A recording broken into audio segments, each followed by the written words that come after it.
comment ça va? Ici on pète la forme, à part qu'il pleut encore. Et encore, alors là c'est festival des limaces dehors. Je devais tourner dans le potager aujourd'hui, et ben me revoilà encore et toujours sous la serre. Bref, pour tous ceux qui suivent la série sur comment créer un potager à partir de rien, il va être temps du 4e épisode.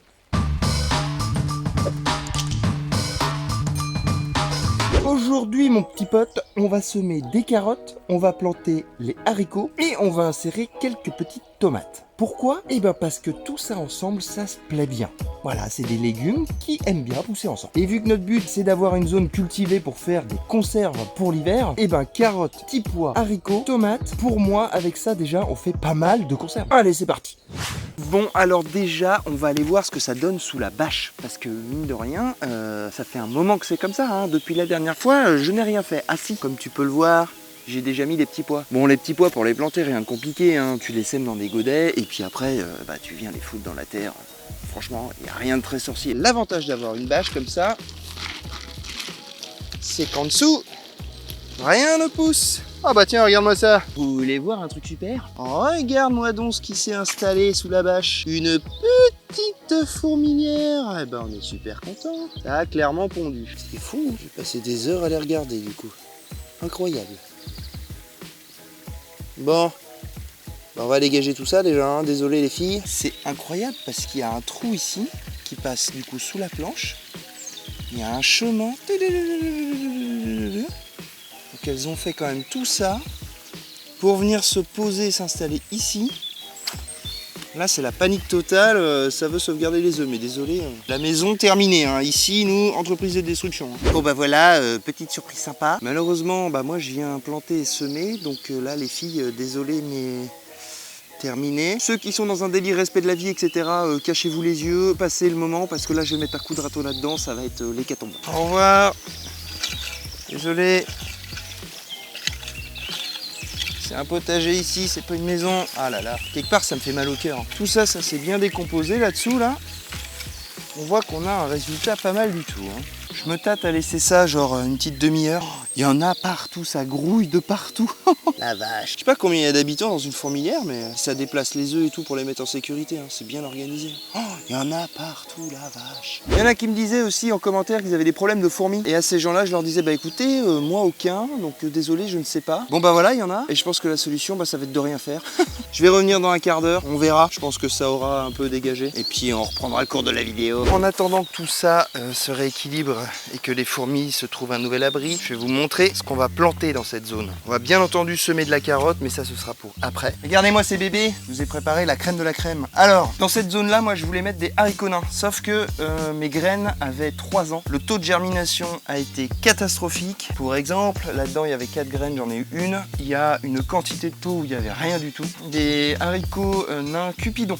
C'est ça que je voulais mettre, ils sont excellents. J'en ai quelques-uns, donc on va bien évidemment aller les mettre dans la zone. J'en ai remis ici à germer, tu vois le taux de germination. Bon là il y en a 5 sur une trentaine, pas ouf. Et pour te montrer les barquettes, voilà, là pareil, toute une barquette de Cupidon, j'en ai 3 qui ont levé pour l'instant sur 40. Donc taux de germination inférieur à 10%. C'est pas fou, hein, c'est clairement pas fou. Ce que je voulais te dire sur le haricot, 2 façons de les semer. La première, c'est évidemment directement en pleine terre. Par contre, directement en pleine terre, c'est pas avant mi-mai. À la Saint-Didier, sème tes haricots et t'en auras dans le panier. Ou alors, c'est sème tes haricots à la Saint-Didier et t'en auras dans le panier.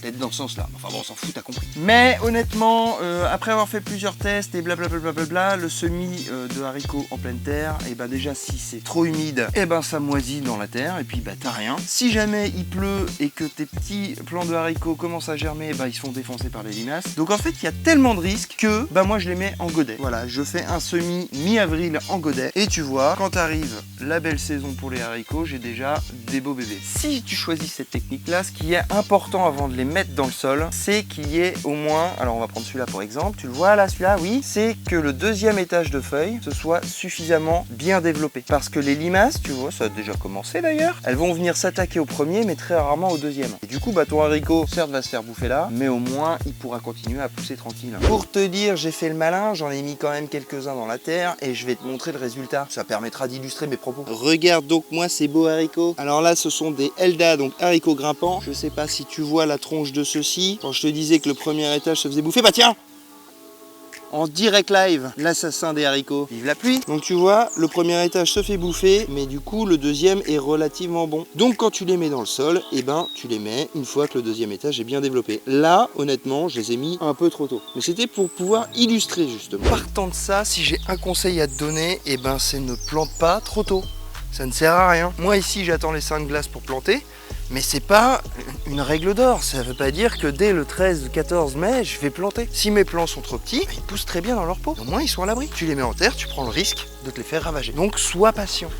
Le potager, bah, c'est de la patience. Bon alors, ça a donné quoi là les fourmis? On s'est organisé un petit peu? Il y en a encore pas mal. Hein. Je pense que là ça va abandonner les œufs à leur triste sort. Hein.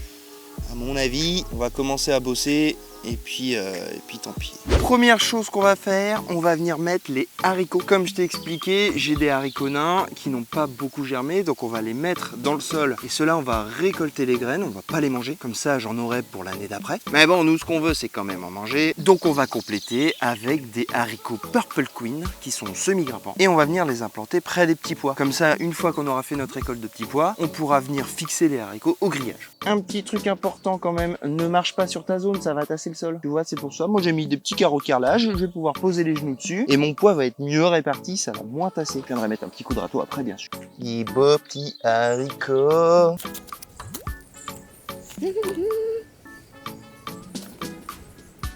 La terre est molle. C'est parfait. Bon, bah désolé l'ami. J'ai fini de planter mes haricots seul tout parce que bah... il pleut encore et que mine de rien bah, je voulais pas t'abîmer parce qu'on sait jamais, parmi vous il y en a peu de têtes qui sont en sucre.